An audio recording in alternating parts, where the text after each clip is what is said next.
Hello guys, আসসালামু আলাইকুম। সবাই কেমন আছেন? আশা করি আলহামদুলিল্লাহ সবাই ভালো আছেন।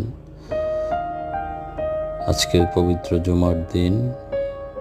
তো আমি আজকে এসেছি আমার বাচ্চাদেরকে নিয়ে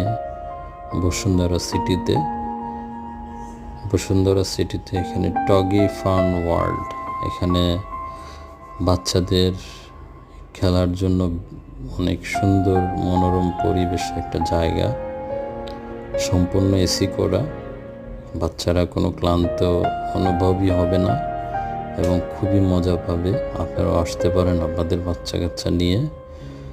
আর দেখতেই পাচ্ছেন আমার ছেলে লাইভ গেমস খেলতেছে, সে এই গেমস খেলে ফার্স্ট হয়েছে। আর আমার আরেক মেয়ে অন্য সাইডে স্লিপিং করতেছে। খুবই ভালো একটা জায়গা, আপনারা